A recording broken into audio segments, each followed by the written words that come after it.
Good afternoon, everyone. Good morning. Thank you very much. This is as part of the Concacaf final round FIFA World Cup qualifiers for Qatar 2022. We will have player Alphonso Davies on for a media call. We will start with Oliver Platt at Media Pro, followed by news agencies Derek and Neil and Steve Keaton. Then we will go around with priority on Edmonton media before we, in terms of just the roll call. Again, we'll begin now with Oliver at Media Pro. Thank you, Richard. Hi, Alfonso, and belated happy birthday for Tuesday. 20 brought another series of remarkable achievements for you. What are you hoping that 21 might bring? I hope 21 brings, a little bit more. I'm excited to turn 21. I started my career at 15, and now, I'm 21 at one of the biggest clubs in the world, and playing for my country it's amazing, and I'm happy to have turned 21, and I hope it brings more achievements. Thank you very much. Derek, please, from Post Media. Alfonso, good to see you again. I just want to ask you just your thoughts on coming home and coming to Edmonton and getting a chance to play for Canada at a World Cup qualifier. And it looks like there's going to be 40 to 45,000 people at the stadium on Friday. Just what are your thoughts on that opportunity? Yeah, for me, it puts a smile on my face every time. I hear that we'll be playing in Edmonton in front of family, in front of 40,000 plus people. It's amazing. Over the years, that I lived in Edmonton, I think I've been in that stadium like 3 times in my whole life, and now being able to go in the stadium and to play in front of Edmontonians, and it just brings joy to me. Thanks, Alfonso. Look forward to seeing you. Yeah. Thank you very much. Steve Keaton, please. Alfonso, following up on the question about Edmonton, is there a different feeling up there right now around the other matches that you played in the build up to this game? Is it got a different feeling to it? Yeah, for me personally, it's like a homecoming game. Ever since I left Edmonton, it's the first time I'm returning playing in front of the city. For us, these 2 games are really important. It really sets us up for if we can get 6 big points, 3 in each game will be amazing for us. We know it's not going to be easy, especially Costa Rica and Mexico. These 2 teams are good teams, and the boys, we know that these 2 games is big for us, and also having the momentum from last game in Toronto against Panama, is a big step for us, and we want to keep this momentum and carry into these 2 games coming up. Thank you. Thank you very much. We'll go with Steven Sandor. Hi, Alfonso. Thanks for doing this. The City of Edmonton and Explore Edmonton have already talked to the Voyageurs about putting on the biggest show possible, because FIFA is going to be there as well, looking at Edmonton as a 2026 city. So it's not just 2 games, but also an audition for 2026. And how do you feel about that, sort of, that this is just more than qualifying for 2022? Do you look at that, or as a player, are you simply thinking about the task at hand and points at hand? Yeah, for me right now, it's thinking about these 2 games and going forward, thinking that Edmonton is going to host a World Cup games. It puts a smile on my face. It's not just for the generation now; it's for the future generations. For players that will play in this 2026 World Cup to tell their kids, and the kids will tell their kids. It just sets us up for a lot more. Something bigger than just just the 2026. It's something that's going to inspire generation and generation of young footballers. Thank you very much. Terry Jones, followed by Laura Armstrong, please. Just what do you think is the experience is going to be like, and can you talk about the weather conditions? Yeah, I think the experience is going to be amazing. I witnessed it firsthand with the Women's World Cup. The atmosphere in there was electric, and for us is we're hoping it will be the same, and we know it's going to be the same. Edmonton never fails to support their teams, and the weather.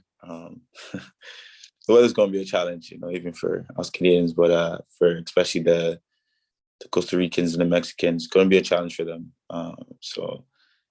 Yeah, I mean, it's going to be a good game. It's also going to be cold as well. But us Canadians, we're used to it. So hopefully the weather, plays a part in our favor. Thank you. Thank you very much. Laura Armstrong from Toronto Star. Hey, Alphonso, thanks very much for taking the time. I wonder, when was the last time you actually played a match in Edmonton? Like, what team were you playing for? Where were you playing? How old would you have been? The last time I played a match in Edmonton with the team was probably when before I moved to Vancouver when I was like 13, something like that. Yeah, no. When I signed for the Whitecaps, I had a game. And then at the same time, Edmonton FC was playing Vancouver Whitecaps, and fortunately I couldn't go watch the game, so which was upsetting a little bit. But for me, this will be my first professional game in Edmonton. I've played all my youth in Edmonton, and coming back home with especially your country game, it's an amazing feeling. If I could just quickly ask, how would you describe the soccer culture in Edmonton? I feel like some people underestimate the soccer culture in Edmonton. It's I think it is a big one, and like I said before, I experienced the first time with the Women's World Cup, and I've seen the stadium, really come alive, and I'm excited to see it again on the 12th and the 16th. And just every time I talk about it, it just puts a big smile on my face. Thanks very much. Thank you very much. Ryan Harding, CTV, followed by Travis Mew, CBC, and then Moses from Global News, please. Hey, Alphonso, thanks for this. Can you talk about the culture in Edmonton, the soccer culture? It's a big 97 McDavid town, but I've been in a couple shops that have said anything red 19, they can't keep on the shelves right now. What do you think this run for Team Canada is doing for soccer in cities like Edmonton, but the country as a whole? And can you kind of feel that shifting coast to coast? Yeah, definitely. I feel like this team is really opening some people's eyes. We can make it to the World Cup, and I believe that.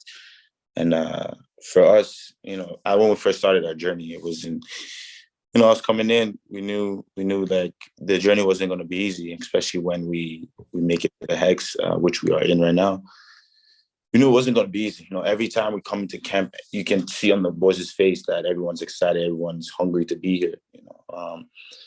And I feel like some people really, when we came to the Hex, underestimated how well we would do in the Hex, and we put it onto ourselves, to show people that we can play football as well, because a lot of people count us out, as a footballing country, and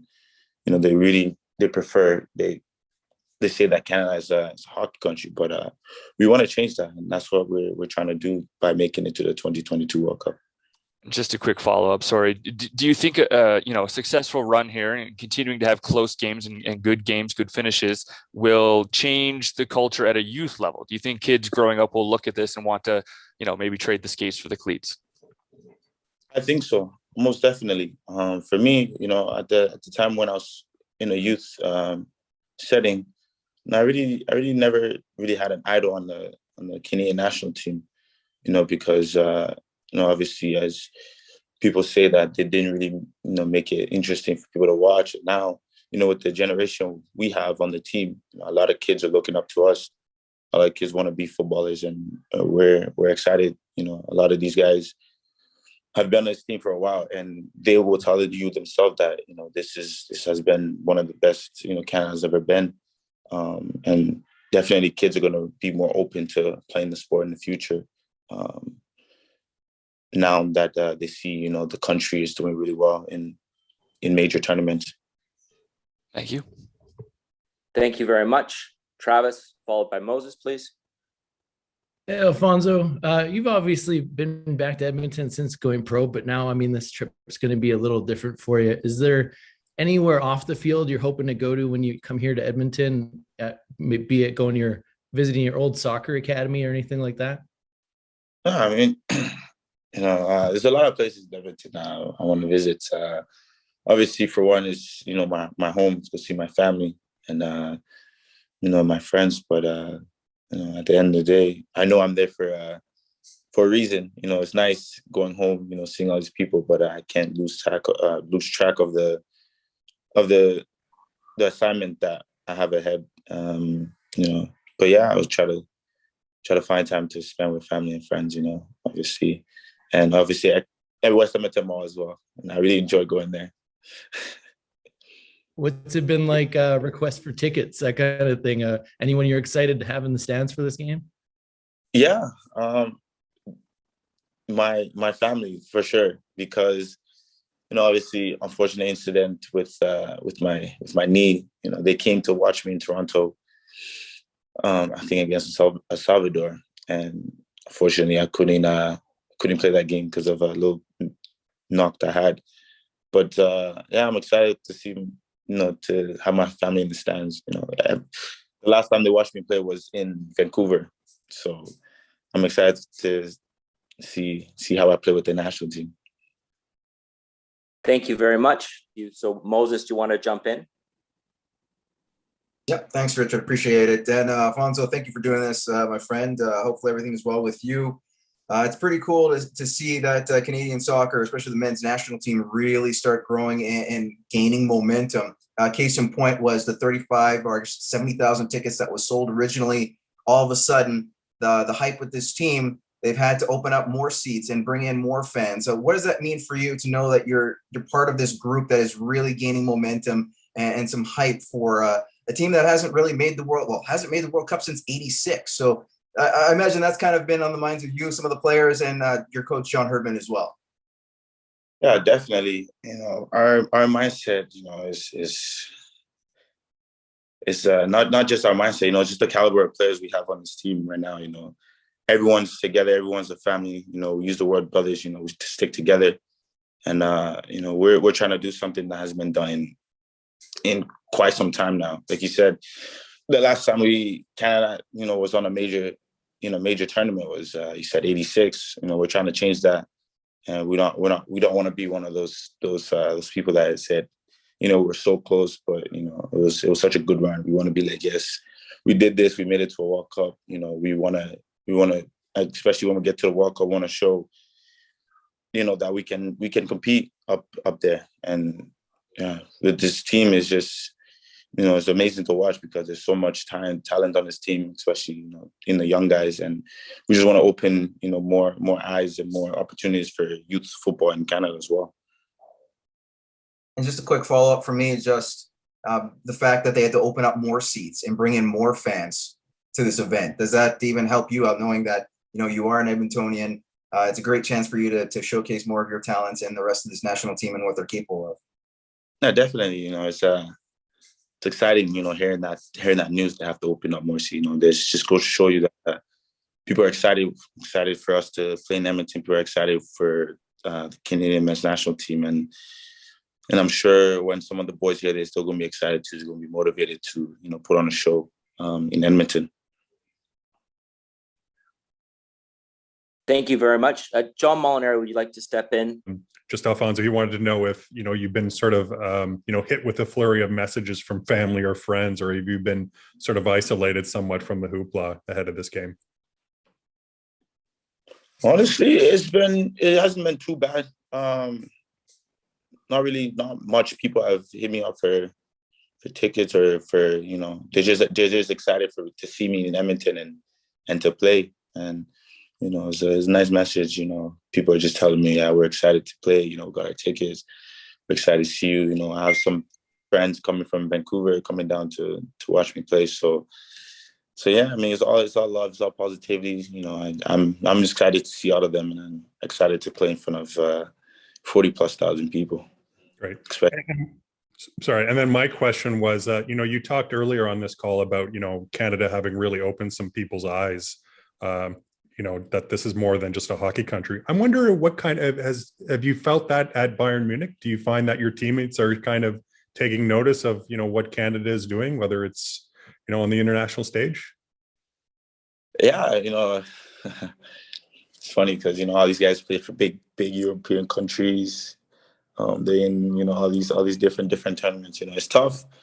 Sometimes the jokes they make, it's all jokes. I understand that, but for me, sometimes I take it personally, and every time I go back home, I just want to prove to them that, we're getting better and better each and every time we play football, and that's for me. The goal is to make it to a World Cup, and hopefully face some of my teammates in the World Cup and show them that we can compete here with you guys as well. Great. Thank you. Appreciate it. Good luck. Thank you very much. If we can go with Peter Galindo and Joshua Cloak, please. Hi, Alphonso. Thanks for doing this. You've played all over the pitch for the national team really since the octagon began, and you have more of a fixed role in a way at Bayern. So is there any sort of challenge, be it mental or otherwise, in making that adjustment when you play for Canada? Yeah, I mean, there's a little bit of challenge, but not too much. John, gives me the freedom to, perform on the pitch, and he gives me the freedom to, try things on the pitch that would, benefit the team. And I mean, at Bayern, my role is left back. We have all these world, superstars in the team, so I just try to play my role. Canada, we have really, really good players, and I try to do my best to help the team as much as possible as well. Awesome, thank you. Thank you very much, Josh. Followed by Paul Atfield from Globe and Mail, please. Hey, Alphonso. I think back to 2 years ago, nearly to the day when you guys beat the United States in Toronto, and John Herdman is kind of telling us after that goal that, we've got to just let you be a kid. 2 years later with the national team playing in your hometown, you're very much a focal point. How comfortable are you now being, in a big way, the face of this program? I'm comfortable with it. As a kid, you dream about playing with your country, and that's what I'm doing. And every time I put on that jersey, it's I fight for this country. I do everything that I need to do for the team and to win games. For me, World Cup is one of the biggest achievements you can ever have as a footballer. There's some players that go, all year, or not even all year, their whole career without even, playing in a World Cup or